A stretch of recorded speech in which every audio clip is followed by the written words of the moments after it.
सबसे पहले मैं अपने गुरु के प्रणाम करती हूँ, साहब दीदी के प्रणाम करती हूँ एवं गुरु भाई बहना के प्रणाम करती हूँ। मेरा प्रणाम स्वीकार हो, मेरा प्रणाम स्वीकार हो। प्रेम से बोलिए हारा हारा महादेव मैया भवानी की जय। काम के कारण मन पागल भेलई हो, कहियो के लिए ना शिव चर्चा। काम के कारण मन पागल भेलई हो, कहियो के लिए ना शिव चर्चा। के लिए ना चर्चबा, कहियो के लिए ना चर्चबा।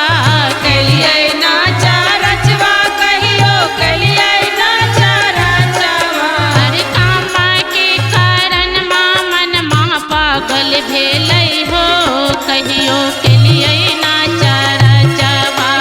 काम के कारण मन पागल भेलई हो, कहियो के लिए ना चर्चबा।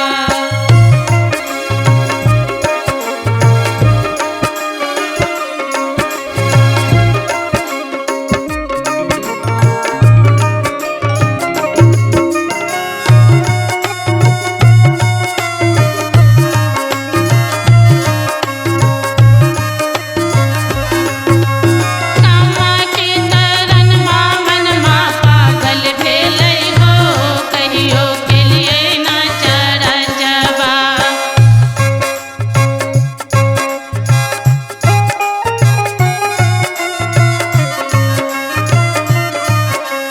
के लिए ना चर्चबा, कहियो के लिए ना चर्चबा। के लिए ना चर्चबा, कहियो के लिए ना चर्चबा। हर काम के कारण मन पागल भेलई हो, कहियो के लिए ना चर्चबा। काम के मन पागल भेलई हो, कहियो के लिए ना चर्चबा। कंकर हम चुनी चुनी महल बनलियै, कंकर हम चुनी चुनी महल बनलियै। कंकर हम चुनी चुनी महल बनलियै। कंकर हम चुनी चुनी महल बनलियै। अरे महल के मालिक बाबर का बेटवा भेलई हो, कहियो के लिए ना शिव चर्चा। महल के मालिक के बड़का बेटा भेलई हो, कहियो के लिए ना जबा महल के मालिक बाबर का बेटवा भेलई हो, कहियो के लिए ना शिव चर्चबा।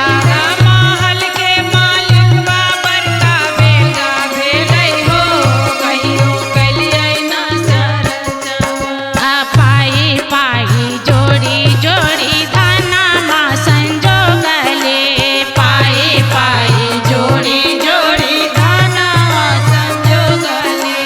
पाई पाई जोड़ी जोड़ी धनमा संजोगले।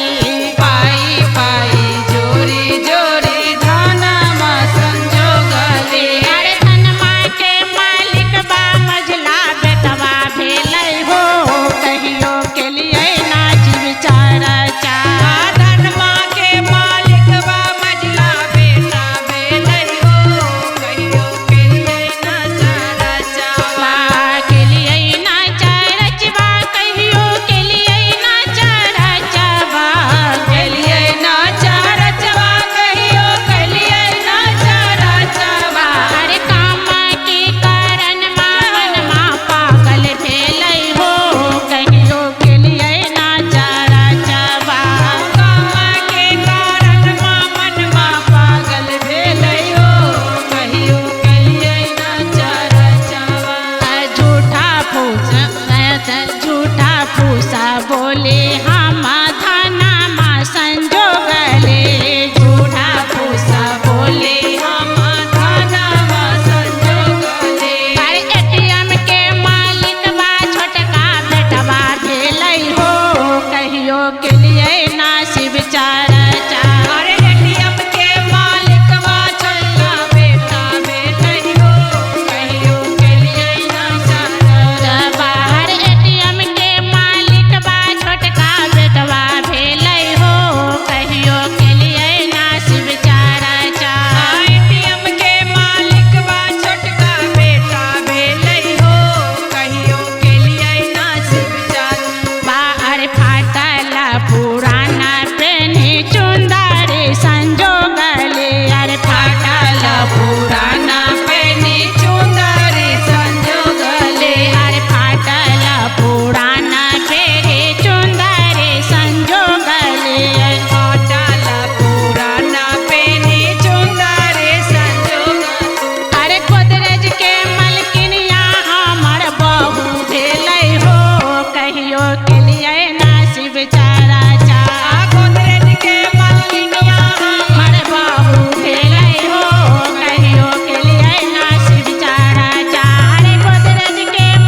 की जय जय।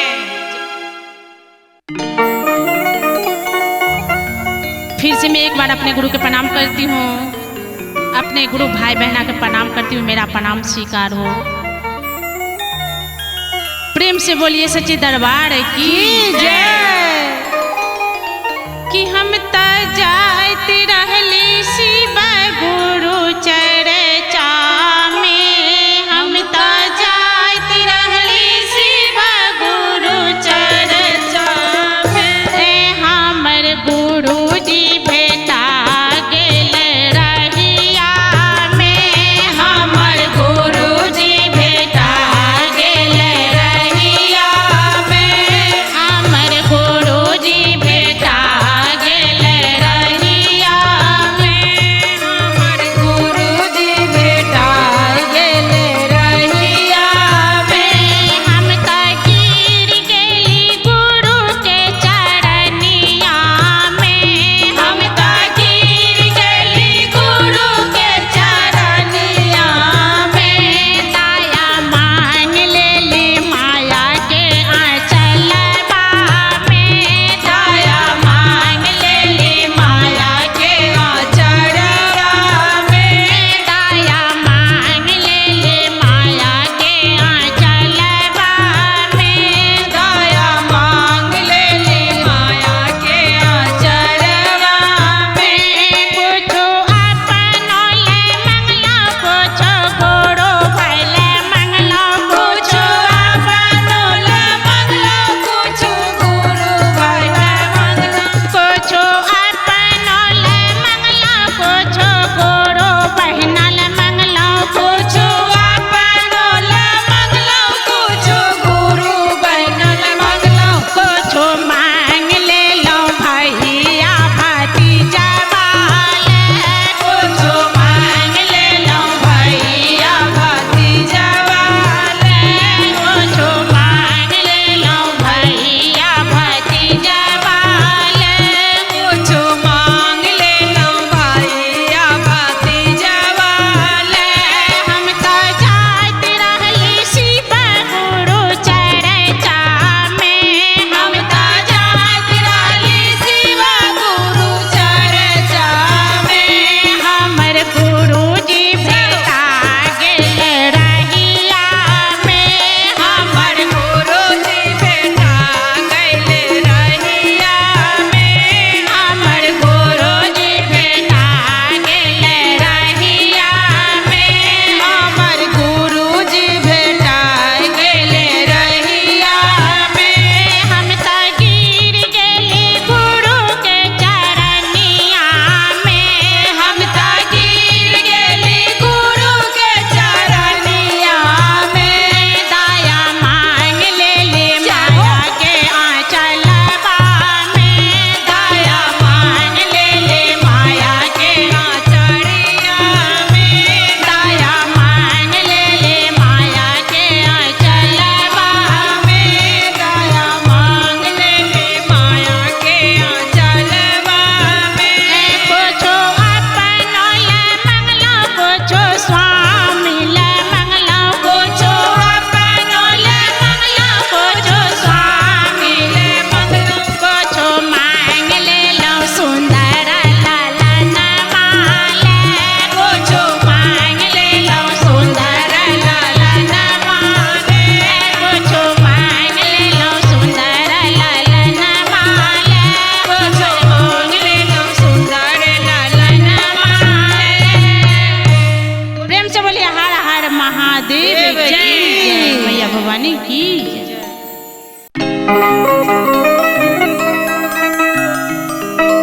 प्रेम से बोलिए हर हर महादेव मैया भवानी की जय। मनमा में लागल बलल सा बलमो शिव चर्चा लागल बलल सा बलमो शिव चर्चा कराई में हो, लागल बलल सा सलम शिव चर्चा कराई में हो, मनमा में लागल बलल सा बलमो शिव चर्चा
सबसे पहले मैं अपना शिव गुरु के चरणों में कमल कोटि प्रणाम करती हूँ, मेरा प्रणाम स्वीकार कीजिए। माता गौरी कार्तिक गणपति ब्रह्मा विष्णु महेश रिधि सीधी के चरणों में कमल कोटि प्रणाम करती हूँ, मेरा प्रणाम स्वीकार कीजिए। 300 देने वाला भैया आनंद साहब के चरणों में कमल कोटि प्रणाम करती हूँ, मेरा प्रणाम स्वीकार कीजिए। हम सब के शक्ति रूपा लीलम आनंद के चरणों में कमल कोटि प्रणाम करती हूँ, मेरा प्रणाम स्वीकार कीजिए। चर्चा स्थान पर उपस्थित न उपस्थित सभी गुरु भाई बहना के चरणों में कमल कोटि प्रणाम करती हूँ, मेरा प्रणाम स्वीकार कीजिए, मेरा प्रणाम स्वीकार कीजिए।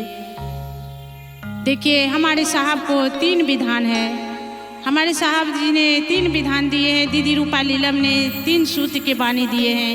पहले विधान में हम अपने गुरु से दया मांगते हैं, जो हे शिव आप मेरे गुरु है, मैं आपको शिष्या हूँ महादेव, मुझ शिष्या पर दया कीजिए, मुझ शिष्या पर दया कीजिए, मुझ शिष्या पर दया कीजिए।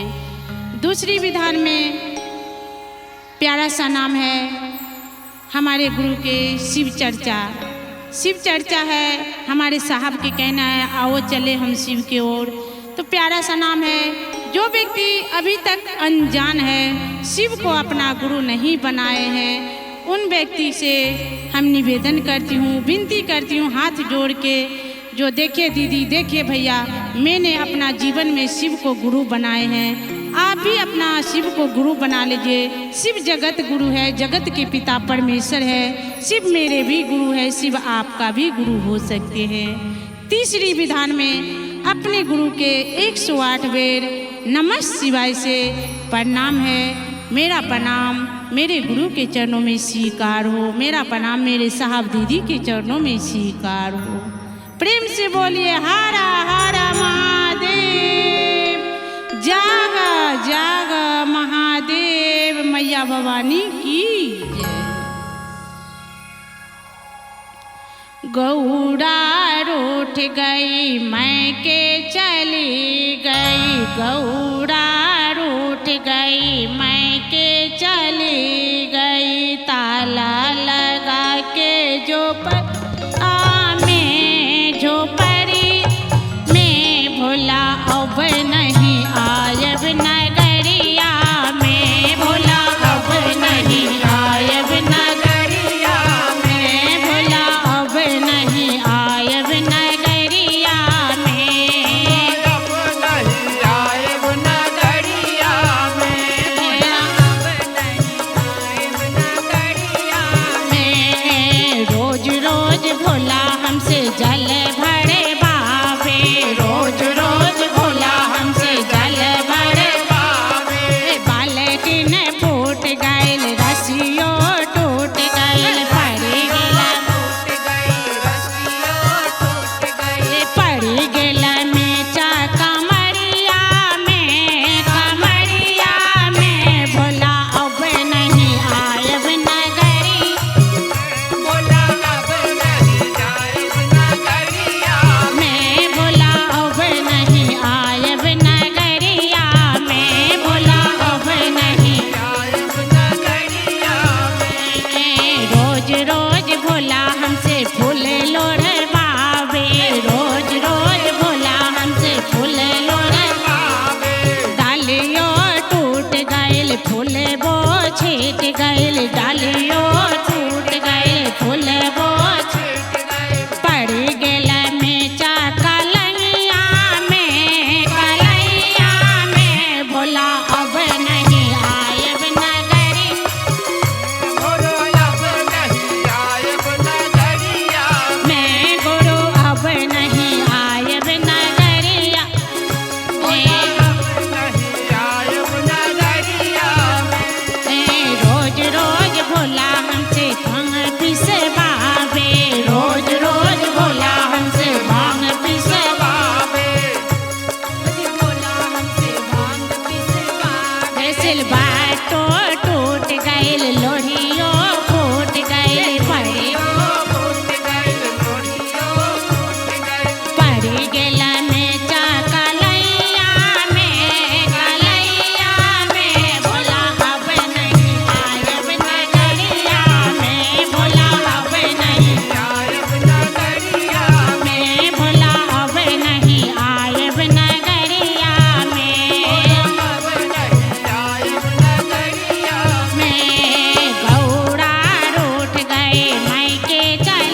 महाराज की जय।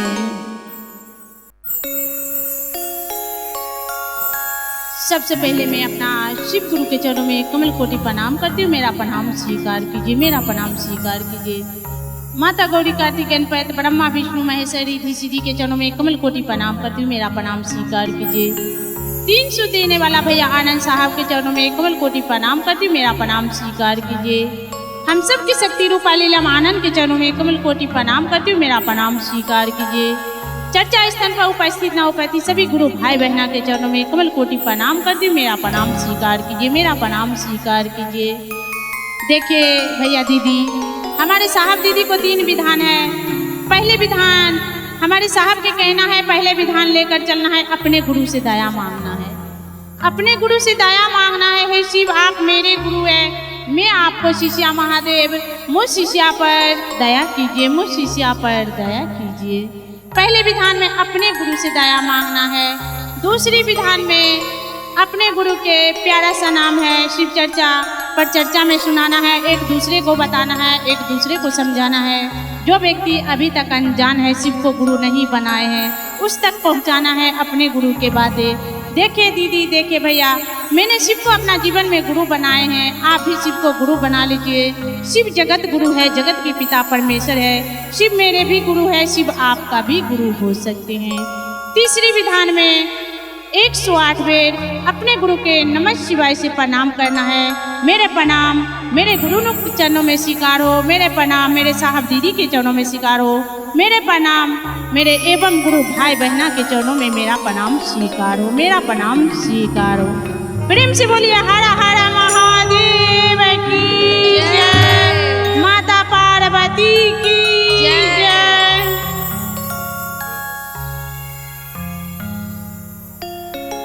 सुंदर देहिया हो, सुंदर देहिया, सुंदर देहिया हो, सुंदर देहिया, हमरा गुरु के रचलवा सुंदर देहिया, हमरा गुरु के रचलवा सुंदर देहिया, सुंदर देहिया हो, सुंदर देहिया हो, सुंदर देहिया, सुंदर देहिया हो, सुंदर देहिया हो, सुंदर देहिया, हमरा गुरु के रचलवा सुंदर देहिया, हमरा गुरु के रचलवा सुंदर देहिया।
बोलो शंकर भगवान की। अंगना दुआ